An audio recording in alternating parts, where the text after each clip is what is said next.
Hey, okay, so I'm just going to do a quick introduction to the Deckbound Explorer, talk a little bit about card inception and the Deckbound API and how these things are linked together, and hopefully give you a bit of a starting point to what we're doing with both Inception and the Explorer feature itself. So what you're looking at the moment is a 3D visualization of a Deckbound Genesis block with an individual card as incepted shown on that block itself. This is a hero card. It's got a bunch of abilities associated with it and some other information which we can get into. The Explorer itself is a WebGL application, runs in recent web browsers, needs a reasonable amount of GPU computing horsepower, so computers from the last few years should be fine. But if it struggles, it will just run slower. But most recent computers do reasonably well with it, and it even kind of works vaguely well on mobile as well. Recent versions of iOS and Android will kind of handle it, although there's some UI stuff that we're going to put in place to improve that a little bit. By default, it shows live transactions on the Bitcoin network as cards. So I've just switched that over to that mode. What it's doing at the moment is it's using an instance of Insight that we run at log.bitbind.io to retrieve live transactions off the Bitcoin network and then effectively simulate incepting those as Deckbound cards inside of a test Genesis, which is what you're looking at in front of you. So these aren't actually Deckbound cards, but because of how we generate and incept cards, we can use this as a really neat way of simulating card inception. I'll just pause it on one of these here for a moment so I can talk about some of the details. The cards themselves are all incepted using their ID. A card ID is actually the Bitcoin transaction ID that was used to generate the card in the first place, which is why there's this nice synergy between network transactions and actual Deckbound cards. As you can see, the URL here, we're specifically looking at this particular card. If I take that ID there and go and put that into the Insight application, you'll see that's the transaction on the network, and I could look at that on blockchain.info or whatever as well if I wanted to. In fact, there are links to do this inside of the Explorer, so down here at the bottom of the screen I can follow the blockchain link, for example, and it will show me that transaction on the blockchain.info site.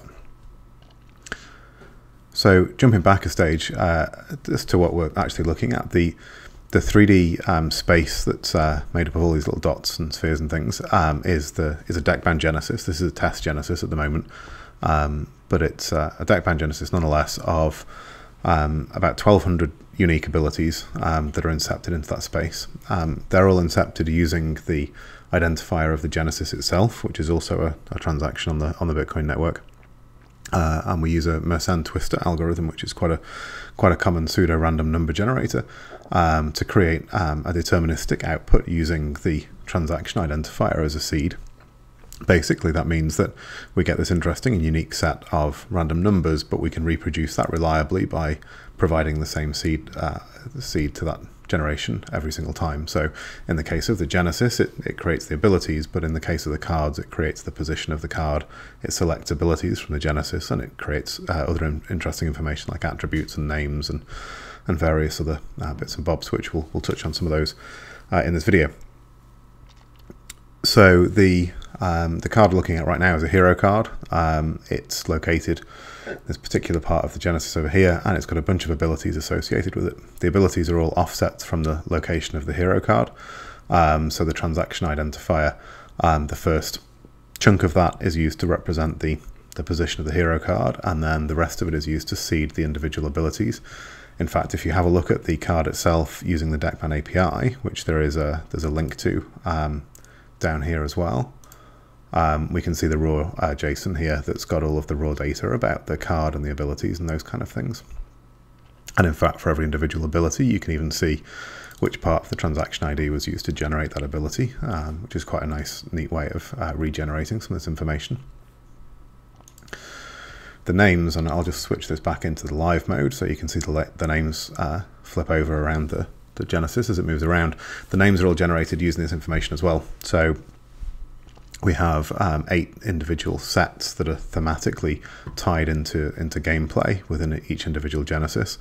They're represented by the subtly different hues of the ability colors in this map.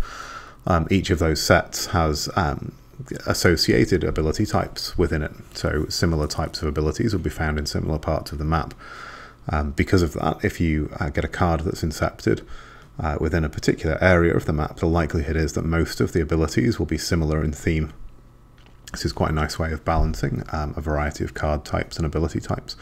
It doesn't rule out getting abilities from other parts of the Genesis map. That's actually quite likely to happen. It just means it's very unlikely that you would get lots of abilities from lots of different parts of the map. In fact, I'm just going to pause on this hero card here because you can see almost all of these abilities are coming from the same area of the map. So this might be a very powerful card in one respect, but have limited options in regards to versatility. So it might be something that you play alongside other quite focused cards. You'll also see in the card mock-up here on the right-hand side that, I'll just pause on a hero again, it shows you the card and ability levels. So because these are test cards, it's obviously showing level 1, but the individual abilities have all got their own levels as well, which are based on the order of the abilities in that incepted card. So you would have to level a card up to be able to use some of these later stage abilities. At the moment, by the way, the ability names themselves are pretty abstract. That may change over time. The card names, particularly for hero cards, are themed, but as it currently stands, the abilities aren't. Okay, so just a quick tour of what you can get at and where it all is. The Explorer itself is at index.deckbound.com/explorer, as you can see up here in the URL. There is also a page on the Deckbound website describing all of this, the card inception page, which will actually have this video at the top of it by the time you see it. That's got more information about all of the various different bits that I've covered in summary in the video, and it's got links and things to various other places so you can find out about how some of this stuff works. And it talks about bitbind and how we do card tagging and naming and all of those kind of things.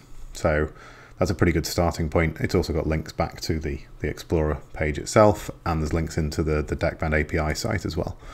So index.deckbound.com is the home of the Deckbound API. So if you want to query cards directly yourself, you can do that. RESTful API interface that returns JSON objects. And finally, if you've not seen already, things like the bitbind.io website are useful. That's how the service that we created, and it's what we use to denote tags and tag them and follow them around the blockchain.